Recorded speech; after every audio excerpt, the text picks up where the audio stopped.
Olá pessoal, espero que todos estejam bem. Aqui quem está falando é Douglas Nascimento e você está no São Paulo Antiga. Hoje eu vou falar para vocês uma história desconhecida, ou melhor, uma história que se perdeu com o tempo, que foi abafada na sua época e que é bem chocante.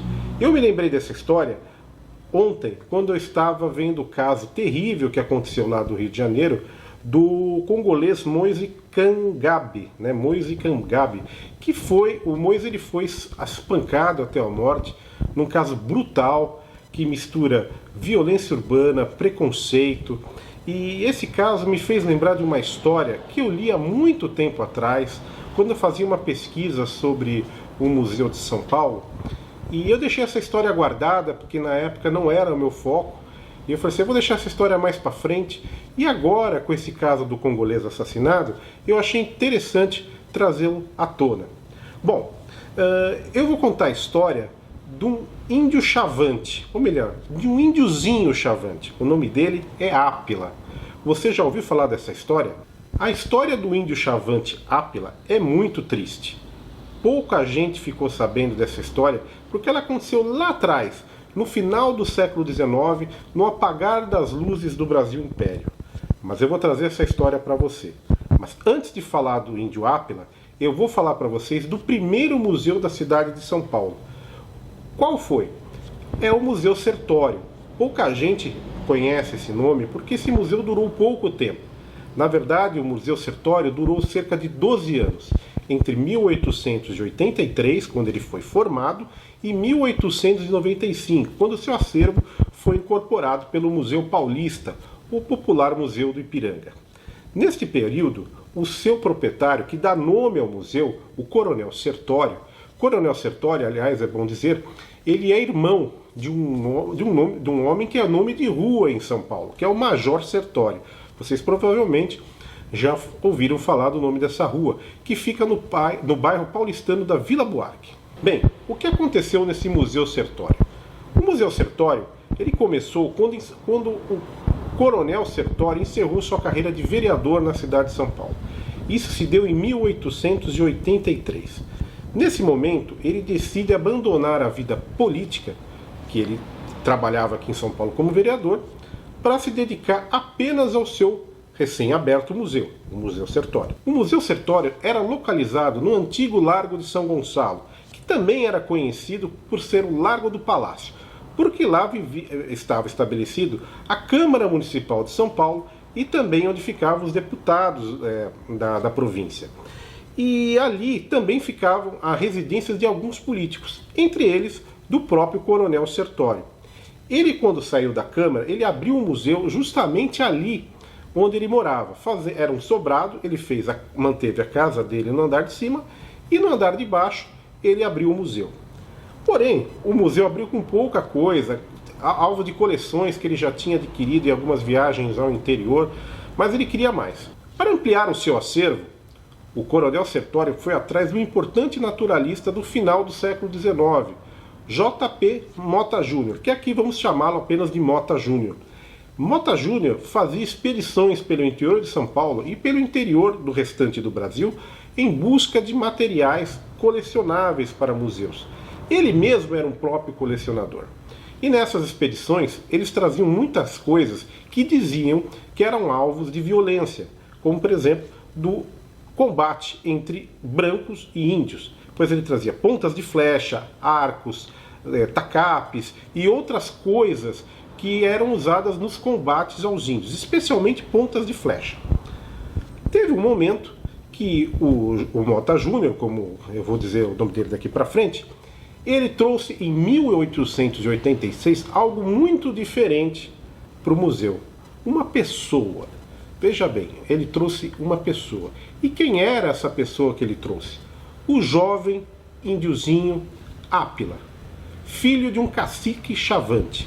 A história da vinda do índio Ápila para São Paulo começou meio que às escondidas, até que um jornal do interior de São Paulo, precisamente de Campinas, relatou, numa de suas edições, a vinda do índio para São Paulo.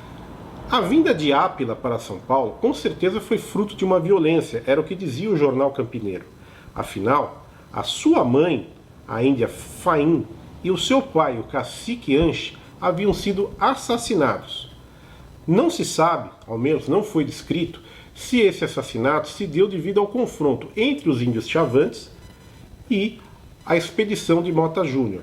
Mas o mais bizarro, além de trazer o jovem índio Ápila para São Paulo, foi o fato que junto do índiozinho veio o crânio do pai dele. Vejam só, trouxeram a cabeça do índio, algo que hoje seria grotesco, mas que parece que na época era muito comum quando você tinha algum combate. A própria polícia de São Paulo, a força pública nos seus primeiros anos, quando ia combater bandidos no interior do estado, muitas vezes trazia a cabeça do criminoso, porque ficava muito custoso trazer a pessoa inteira morta. Então isso parece que era uma coisa corriqueira.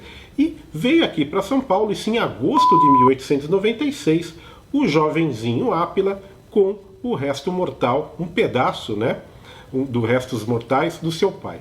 Isso já seria bizarro o suficiente, traumático bastante para o menino Ápila, que tinha apenas 9 anos de idade e teve que vir lá da sua cidade, de São José dos Campos, na região de São José dos Campos, não necessariamente na cidade, juntamente com um pedaço do seu pai. A história morreu por uns dias, até que o jornal Campineiro novamente denunciou que o índio, vejam só, o jovem menino era exibido como uma peça viva do Museu Sertório. Ele ficava circulando pelas alamedas, do museu, que não devia ser um museu muito grande, diga-se de passagem, com uma farda.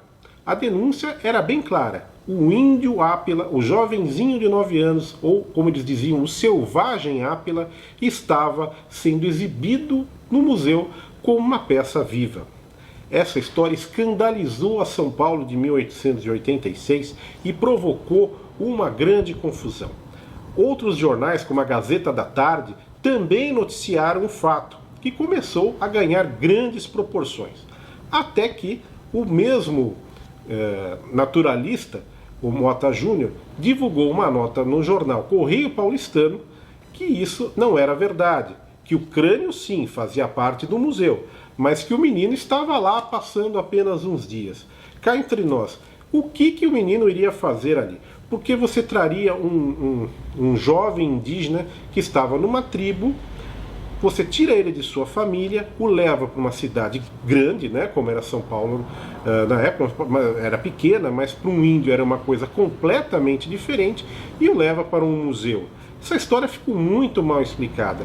E o jornal que publicou a nota, o Correio Paulistano, que foi o primeiro jornal diário da cidade de São Paulo e que durou por pouco mais de 100 anos, parando nos anos 60, desde 1854, era um jornal, apesar de ser muito tradicional, bastante conhecido por ser governista.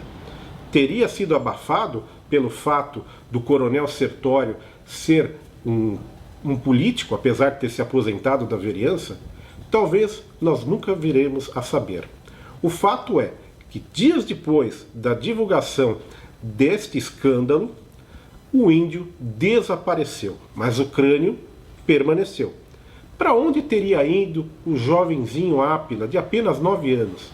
Ele teria sido levado de volta para a cidade de onde ele foi tirado? Ou para a tribo de onde ele estava? Ele foi levado para alguma família e foi criado como uma pessoa branca? Não sabemos. O fato é que Ápila desapareceu do noticiário e nunca mais ouvimos falar do jovem Ápila. O crânio, por sua vez, permaneceu no acervo. Esse acervo teria algumas mudanças nos anos seguintes. 3 anos depois disso, em 1889, o acervo seria oferecido à venda a um brasileiro residente na cidade do Porto. Ele oferece um valor muito alto por esse acervo, que era repleto de coisas de índios. Como eu disse anteriormente, tinha flechas, arcos, indumentárias indígenas, potes, cerâmicas. Esse era um acervo muito interessante para se levar para a Europa. E foi feita essa oferta por esse brasileiro que vivia no Porto, e ele chegou a praticamente fecharam o negócio. Foi aí que isso trouxe uma comoção entre políticos e personalidades de São Paulo que acreditavam que o acervo deveria permanecer em São Paulo. Porém, quem ficaria com esse acervo? O destino para esse acervo, que acabou não indo para a cidade portuguesa do Porto, acaba sendo um acervo do governo estadual, da província do estado de São Paulo. Pois em 1890, o governo paulista compra o acervo do Museu Sertório, que passa a ser a primeira coleção do Museu Paulista, que seria inaugurado em 1895. Esse acervo, que não era muito pequeno, ele foi dividido em duas partes. Uma parte permanece sob controle do Museu Paulista e a outra parte está no Museu de Zoologia, que também pertence à Universidade de São Paulo. Por fim, deixo aqui uma pergunta que poderia ser respondida pelo Museu de Zoologia da USP. Que fim levou o crânio do cacique Anche? Ele está no Museu de Zoologia? Se está exposto? Eu nunca vi, já fui lá, mas eu nunca vi. Ou ele está numa espécie de reserva técnica? Ou se perdeu com o tempo? É uma pergunta que eu gostaria de saber a resposta. E acredito que muitos de vocês que estão assistindo também. Já o jovenzinho Apina, provavelmente vai ser muito difícil saber que fim levou. Porque se ele foi adotado, por exemplo, por uma família de brancos, né, da cidade de São Paulo, ele provavelmente deve ter recebido um nome de batismo, um nome cristão, e pode ser que tenha perdido o seu nome de indígena. São mistérios da cidade de São Paulo que provavelmente jamais saberemos a resposta, pelo menos do índio Apina. Mas podemos saber, quem sabe, uma resposta do Museu de Zoologia da USP e a gente fique sabendo que fim levou o crânio do cacique. É isso aí, pessoal. Espero que vocês tenham gostado do vídeo. Se você está assistindo pelo YouTube, faça uma gentileza, dê uma curtida no vídeo. Se você não está inscrito no canal, inscreva-se no canal. Isso é muito importante para estimular a gente a fazer novos vídeos todas as semanas para vocês, tá bom? Muito obrigado e até o próximo vídeo.